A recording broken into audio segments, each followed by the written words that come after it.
off Taylor Street 2305. Officer Tom McClockery is a cop on the beat, patrolling downtown Columbia, South Carolina, working to keep the streets safe. And though these days it's not so unusual to see police on Segways, this one is different. It's a hydrogen hybrid.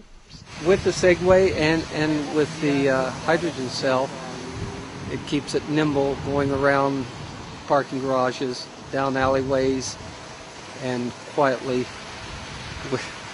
with those that I have to interface with and socially motivate them.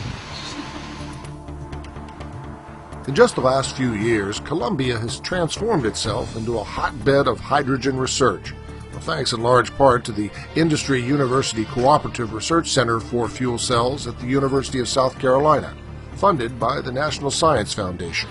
What we're focused on specifically in this center is how to make a better fuel cell, how to make the fuel cell less expensive, how to make the fuel cell more reliable. Hydrogen is widely hailed as the fuel of the future, plentiful and non-polluting, discharging only water vapor into the environment. Perfecting the fuel cell, which converts hydrogen into a steady stream of electricity, will be one of the keys to making prototype hydrogen vehicles like these commonplace. We're not tied to the barrel of petroleum. The long-term goal of the hydrogen economy and fuel cells in themselves is to be completely renewable. That means developing ways to generate hydrogen using renewable sources like wind and sunlight.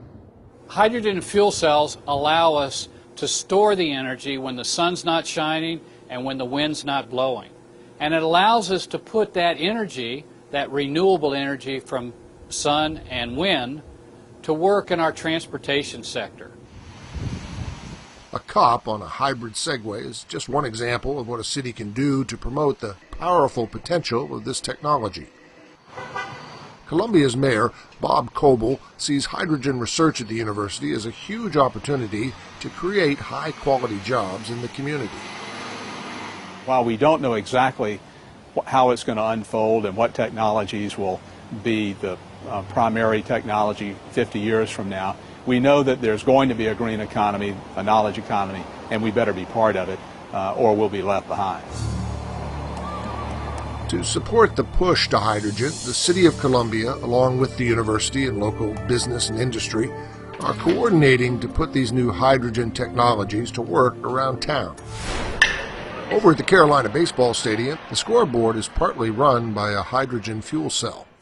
The City Department of Homeland Security is testing this hydrogen generator that could be used during emergencies to power lights and computers for first responders. And this hydrogen bus will soon be zipping around town.